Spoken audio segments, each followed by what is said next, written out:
আজ সকাল সকাল কি হয়েছে বলি শোনো। আমি আমাদের বাড়ির এই সামনের বাড়িটার দিকে হঠাৎ করে লক্ষ্য করে দেখলাম যে সারা বাড়ি জুড়ে অনেক জিপসি হয়ে আছে।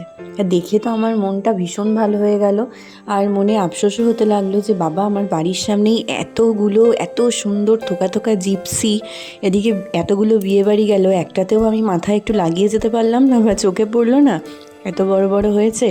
তো তারপরে আমি সোনামাকে বললাম, দেখেছো আমাদের বাড়ির সামনের বাড়িটায় কতগুলো জিপসির গাছ হয়েছে? তো সোনামা দেখে বললো, তুই কি শিওর যেগুলো জিপসি?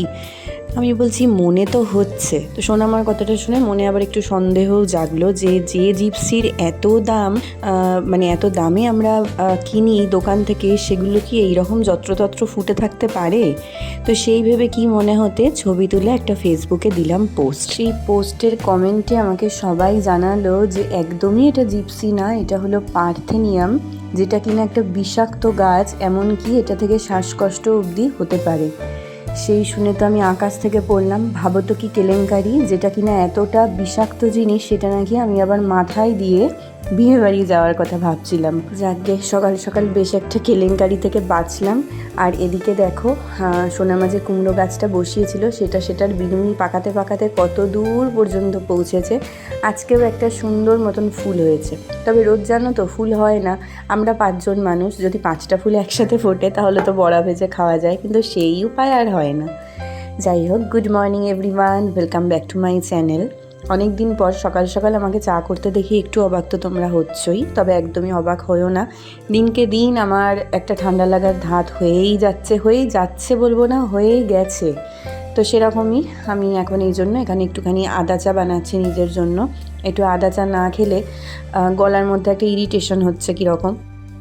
চা খেতে খেতেই মাথায় এলো যে আজকে একটা দারুণ জিনিস বানানো যেতে পারে। তার জন্য এখানে আলু কেটে আমি ধুয়েও নিচ্ছি, আর আলুগুলো দেখেই তোমরা বুঝতে পারছো যে কি বানাতে আমি চলেছি। আজকে ভীষণ ইচ্ছা করছে লুচি আর তার সাথে বাটি চচ্চড়ি করার জন্য। সেই জন্য এখানে ডুমো ডুমো করে আলুগুলো কেটে নিয়েছি।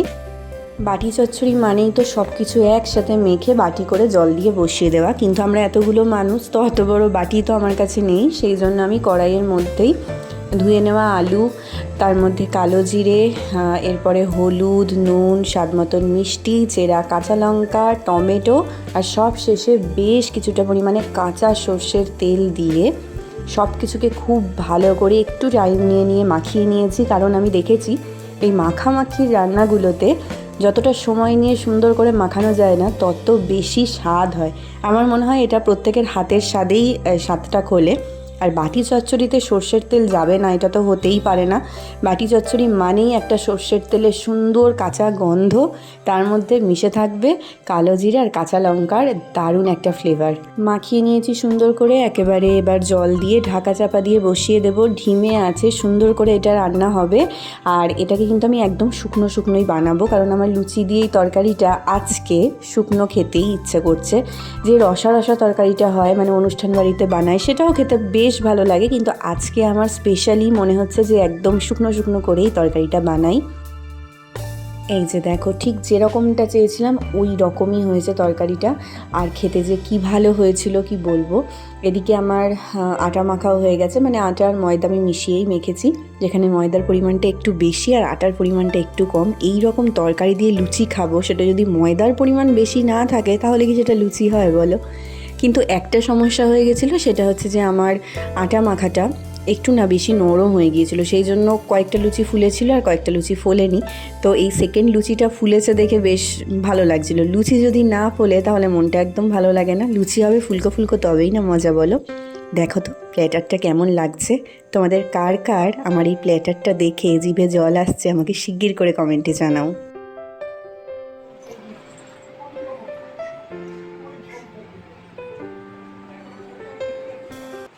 সোনামা এখন যাচ্ছে সোনামার ফেভারিট কাজ করতে। সেটা কি? জামা কাপড় মেলা আর তোলা। এবারে তো খুব কাঁচা দেয় না। হ্যাঁ, আর কাঁচাচ্ছে প্রচুর। দিনের দিন বেড়ে যাচ্ছে। এবার হাত তুলে দিলাম, আপনারা কাদের লোক দেখে নেন। হেসো না, বৌমার যে শাশুড়ির ওপরে কত অত্যাচার করছে সেটা তো তোমরা জানে না। নাও নাও, অনেকটা আছে কিন্তু কাজে ফাঁকি দিলে, ওই দেখো, দেখছো? উনি পাঠিয়ে দিচ্ছে। যদি- কাজে ফাঁকি দিলে হবে না। হ্যাঁ।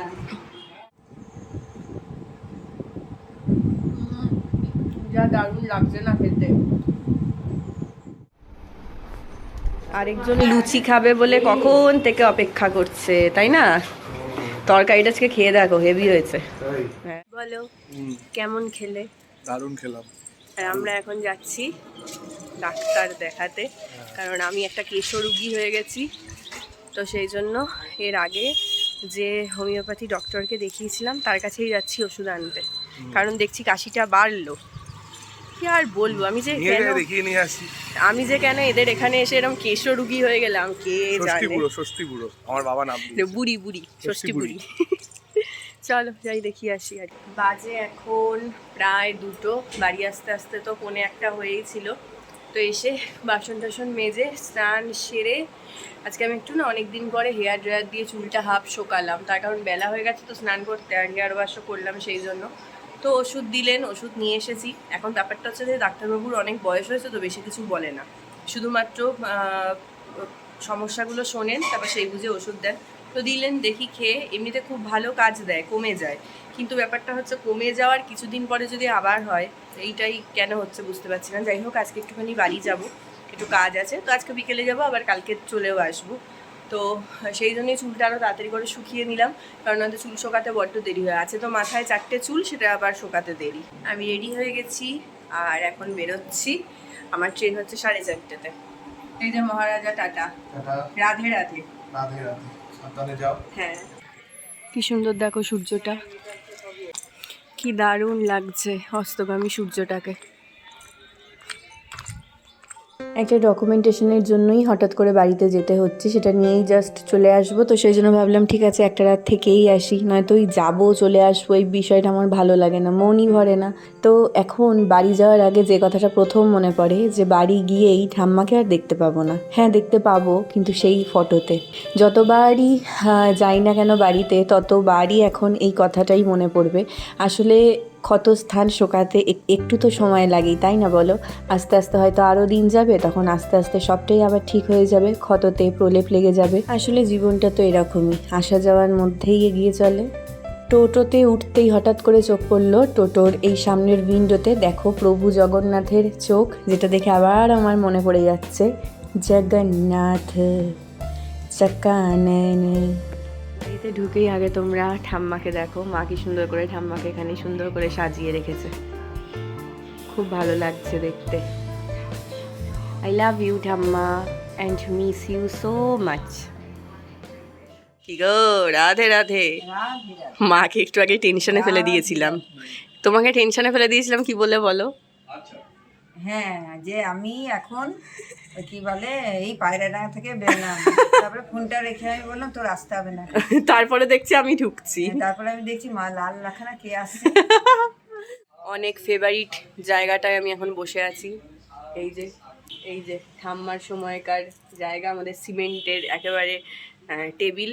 এখানে নাকি অনেক খাওয়া দাওয়া হতো, আমি এখানে অনেক পড়াশুনোও করেছি, খুব বিদ্বান ছিলাম তো এই জন্য।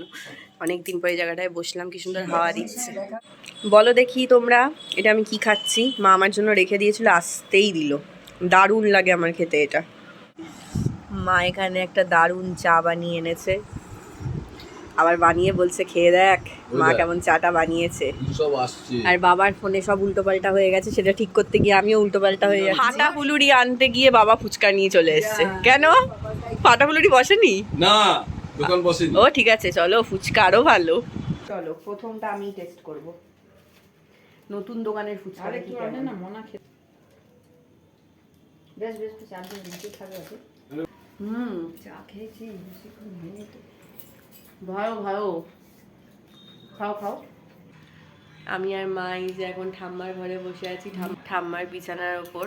আর তাই বলছি যে কয়েক মাস না, মাস দুয়েক আগেও ঠাম্মার যখন শরীর খারাপ ছিল এইখানটায় শুয়েছিল, ঠাম্মা এইখানটায় শুয়েছিল, আমি এখানটায় শুয়ে সেই গায়ে মাথায় হাত বোলানো কত কিছু বলছিল, তাই মনে পড়ছে। তবে কি জানো, ঠাম্মা চলে গেছে কিন্তু না যেন মনেই হয় না ঠাম্মা নেই, যেন মনে হয় আছে, এখন তাকালে দেখতে পাবো এরকমটা মনে হয়। যাই হোক ঠিক আছে, ঠাম্মা যেখানে আছে ওখান থেকে আমাদেরকে তো নিশ্চয়ই দেখছে, কি বলো মা? একদম, আমার তো মনেই হয় না। হ্যাঁ আর এই ঘরটাকে আমি বলি মায়ের ঘর, একদম শাশুড়ির ঘর। একদম। এখানটা এতক্ষণ থাকলেই বলতো মানুকে কিছু খেতে দিয়েছো, হ্যাঁ মানুকে কিছু খেতে দিয়েছো, এরকম মানু আসবে না, মানু আসবে না, মানুকে খেতে দিয়েছো, তাই বসে বসে মনে পড়ছে আর কি। মা এখানে রান্না করছে, কি রান্না করছে শুনি এখন তুমি? পনির। আচ্ছা, এই যে পনির টনির ভাজা হয়ে গেছে, এখন আলু ভাজা চলছে। চল আজকে রাতের মেনু হচ্ছে রুটি আর পনিরের তরকারি। ওকে ওকে, আমার ফেভারিট, আমার প্রচণ্ড পছন্দের পনির, তাই একটা ভাজা তুলে তো খেতে হয়ই হয়, তাই না? নয়তো ভগবান পাপ দেবে। কাঁচা লঙ্কাগুলো খুব করে শুকিয়ে মিক্সির মধ্যে গুঁড়ো করে রেখে এই কেমন এই যে বানিয়েছে? তরকারিতে স্বাদ, হেভি স্বাদ লাগে আর খেতে। রংটাও ভালো হয়। হ্যাঁ। এটা এত সুন্দর গুঁড়ো হলো? হ্যাঁ, মিক্সির মধ্যে। এই বাস, কিন্তু তোমাকে অনেক বেশি করে একটু সময় দিয়ে রোদে করতে হবে। শুকাতে হবে। হ্যাঁ হ্যাঁ, নয়তো ভালো হয় না। পুরো কড়কড়ে হয়ে যাবে কড়া রোদে। পনিরটা কিন্তু মা একদম হালকা পাতলা করে করেছিল, কিন্তু কি যে স্বাদ হয়েছিল, দারুণ হয়েছিল খেতে। তো চলো আজকের মতন ভিডিওটা পনির রুটি খেতে খেতেই এন্ড করছি, কারণ এখনও বাবা মার সাথে অনেক গল্প করা বাকি, সেগুলো তো করতে হবে নাকি। আবারও দেখা হবে এর পরের ব্লগে, ততদিন পর্যন্ত সবাই ভালো থেকো, সুস্থ থেকো, সাবধানে থেকো। আজকের মতন good night, bye. Shri Radha Raman Lal কি জয়, জয় জয় শ্রী রাধে।